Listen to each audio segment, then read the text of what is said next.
وہاں کیا بات ماہ رمضان کی، وہاں کیا بات ماہ رمضان کی، آیا رمضان آ گیا رمضان، وہاں کیا بات ماہ رمضان کی، جان رمضان پر میری قربان، وہاں کیا بات ماہ رمضان کی، فضل رب سے تیرا گیا رمضان، لوٹو رمضان کا لوٹ لو فیضان، وہاں کیا بات ماہ رمضان کی۔ انشاءاللہ وہ مہینہ آنے والا ہے، اپنے دل میں خوشی داخل کیجئے، پریپریشن کیجئے، تیاری کیجئے۔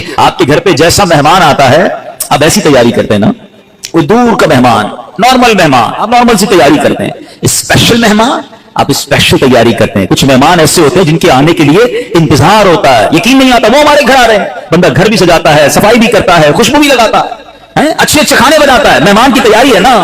تو رمضان یہ رب کی طرف سے ہمارے لیے مہمان آ رہا ہے، ہماری بخشش کروانے آ رہا ہے، ہمیں اپنے آپ کو سجانا ہے، اپنے کردار کو سجانا ہے۔ اپنی صحت کا بھی اس لیے خیال رکھو کہ میں اب ایسے الٹے سیدھے کھانے نہ کھاؤں رمضان سے پہلے۔ پتہ ہے جس کی شادی ہونے والی ہوتی ہے تو دولہے کو لوگ کہتے ہیں بھائی ذرا خیال رکھنا، شادی والے دن بیمار مت ہو جانا، ایک ہفتہ پہلے سے احتیاط کرواتے ہیں، زیادہ سفر نہیں کرواتے، زیادہ تھکن والا کام نہیں کرواتے۔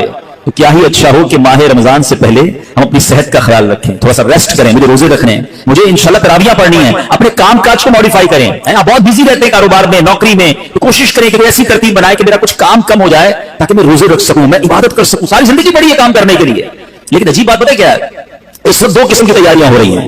ہوں گے کچھ نیک لوگ جو انشاءاللہ عبادت کی تیاریاں، تلاوت کی تیاریاں، خوب روزے تراویح اور اس کے بارے میں سوچ رہے ہوں گے، مگر کچھ لوگ وہ ہیں جو اس وقت اسٹاک جمع کر رہے ہوں گے، کاروبار کیسے چمکانا ہے، کون سی آئٹم کا ریٹ بڑھ جائے گا، وہ کاروباری لوگ پیسے کمانے کی تیاری کر رہے ہوں گے۔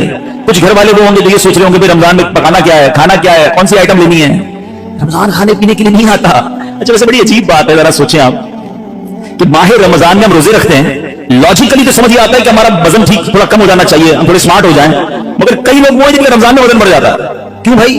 اس لیے کہ سحری میں زیادہ کھاتے ہیں، پورا دن روزہ رکھنا ہے، رات زیادہ اس لیے کھاتے ہیں کہ پورا دن روزہ رکھا تھا، پھر 2 بار اور کھاتے ہیں کہ کل پھر روزہ رکھنا ہے۔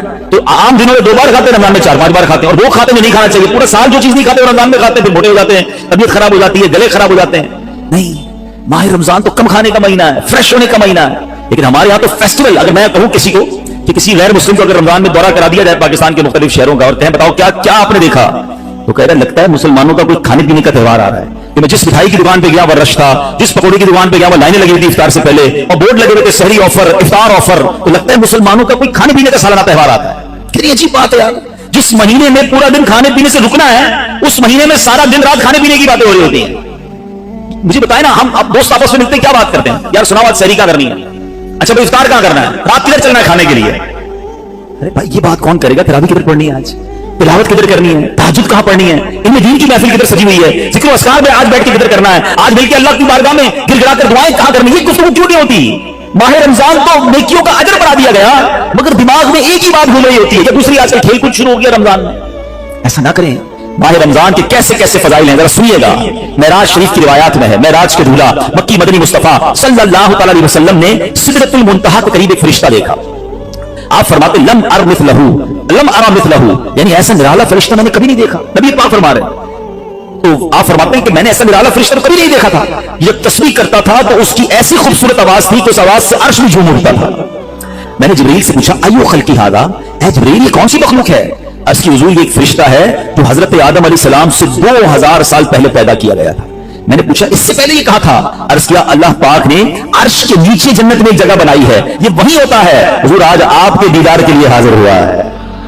کیا شان ہے میرے آقا کی، ہر کوئی فدا ہے بن دیکھے، دیدار کا عالم کیا ہوگا۔ ارے فرشتہ بھی میرے آقا کے دیدار کا تمنائی ہے۔ جبریل امین کہتے حضور آج آپ کے دیدار کے لیے حاضر ہوا ہے۔ مکی مدنی سلطان صلی اللہ تعالی علیہ وسلم فرماتے ہیں اب نبی پاک علیہ الصلوۃ والسلام نے اس فرشتے سے بڑا کمال کا سوال کیا، ذرا سنیے گا آپ کا ایمان تازہ ہو جائے گا۔ پیارے آقا علیہ الصلوۃ والسلام اس فرشتے کو سلام کیا تو وہ تسبیح میں مصروف تھا، اللہ پاک کی تسبیح میں مصروف تھا، اسے سلام سنائی نہ دیا۔ اب جبریل امین نے اسے کہا ہاذا محمد صلی اللہ علیہ وسلم، یہ محبوب خدا جناب رسول اللہ صلی اللہ علیہ وسلم ہے۔ جب اس نے سنا تو خوشی سے اپنے دو سبز پر پھیلائے، یہ اتنے بڑے پر تھے جنہوں نے آسمانوں اور زمین کو گھیر لیا۔ اب اس نے مجھے نبی پاک فرماتے ہیں مجھ سے گلے ملنے کی سعادت حاصل کی، ادب سے بوسہ بھی دیا، پھر عرض کی یا رسول اللہ صلی اللہ علیہ وسلم آپ کے لیے گڈ نیوز ہے، آپ کے لیے خوشخبری ہے کہ اللہ پاک نے آپ ماہ رمضان کے صدقے آپ کی امت کی بخشش فرما دی ہے۔ اس فرشتے نے نبی پاک کو خوشخبری عرض کی کہ حضور آپ کی امت کو اللہ نے ماہ رمضان کے صدقے بخش دیا ہے۔ سبحان اللہ۔ نبی ہاشمی صلی اللہ علیہ وسلم مزید فرماتے ہیں اس فرشتے کے سامنے دو صندوق رکھے ہوئے تھے جن پر ہزاروں تالے لگائے ہوئے تھے۔ میں نے پوچھا ان صندوقوں میں کیا ہے؟ اس فرشتے نے عرض کی ان صندوقوں میں آپ کی امت کے روزہ داروں کے لیے جہنم سے آزادی کے پروانے ہیں۔ آئے ہائے، ہماری آمد ہماری مغفرت کا انتظام پہلے ہی رب نے فرما دیا ہے۔ کاش ہم ماہ رمضان کے قدردار بن جائیں۔ اے گناہ گاروں تمہاری سمجھ لو بات بن آئی ہے، عاصیوں کی مغفرت کا لے کر